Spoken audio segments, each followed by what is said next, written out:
So last week I discussed the biggest branding mistake that new Etsy sellers and handmade business owners make, and that was not having a brand at all.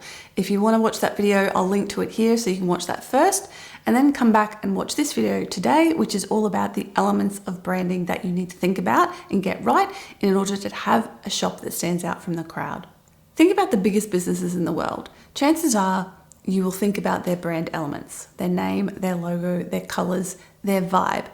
I'm just going to use the word vibe here to kind of represent what a brand means. There's a lot of other words and a lot of theory behind this, but basically you get a certain feeling from a brand, and that is what matters. The feeling is what they're trying to create in you because they want you to have an emotional connection and an emotional response to their brand, whether that is yes or no.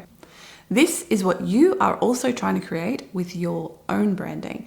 You're trying to create a certain vibe that attracts your ideal customers and potentially even repels the people who are not your ideal customer. One thing that early business owners tend to do is be afraid of alienating anyone or turning anyone away. But that means you just aren't anything to anyone and you're bland and boring and don't have any sort of brand personality, and therefore you're very easily forgettable. This is what we don't want to be. We do not want to be forgettable because nobody will come back and nobody will remember your business in the future. You need to know who you are, what's your why, and who you're serving. Now, if you need more help on that, we've been covering a lot of this stuff in the Thriver Circle this year so far. We've got a course on how to attract and delight your ideal customer. We've got a course on handmade business fundamentals. All of that's inside the circle at thrivercircle.com. And this coming month in April, we have a whole course coming up about branding, which I'm going to be touching on in videos this month, but we're going to go into a lot more depth. And as part of that course, you're going to learn how to create your own brand story, which will help you to attract your ideal customers to your business. But for today, let's just talk about the basics of branding so you can get yourself started. Okay, so basic number one of your brand, I've already sort of covered, and that is the vibe of your brand. You need to be clear on what this is.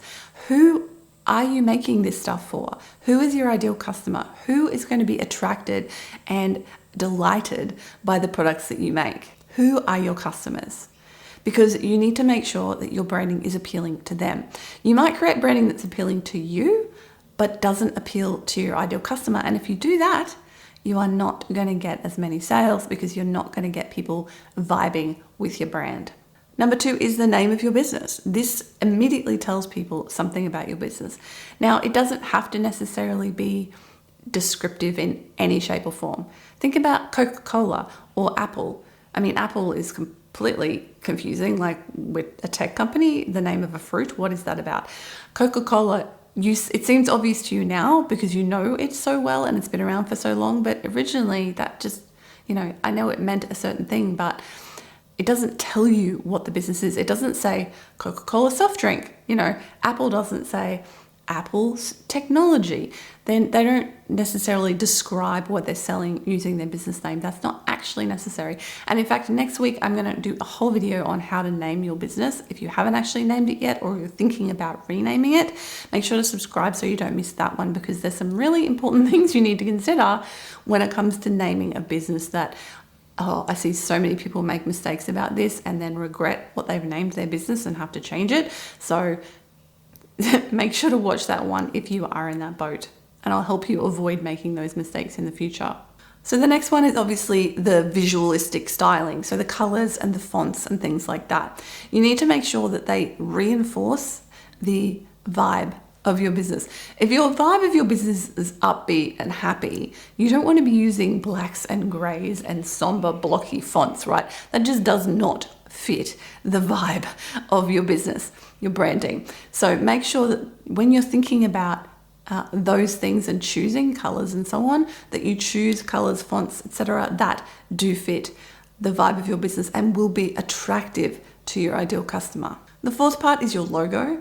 Now, don't get overwhelmed with this. A lot of people get all concerned about having a perfect logo and getting a designer to design it and stuff. That's all well and good, and that's fine if that's what you want to do. but you don't have to. You can just literally have your name of your business in an appropriate font and colors and call it a day. That is good enough for so many big businesses out there, and it's good enough for you as well. So don't get too caught up in this. If this is a roadblock for you, you don't have to have a fancy logo. Just write your business name, and make it the right font and color and call it a day. Now, the next thing, number 5, specifically to Etsy, but this goes for if you have your own business as well, is your profile picture, the picture of you.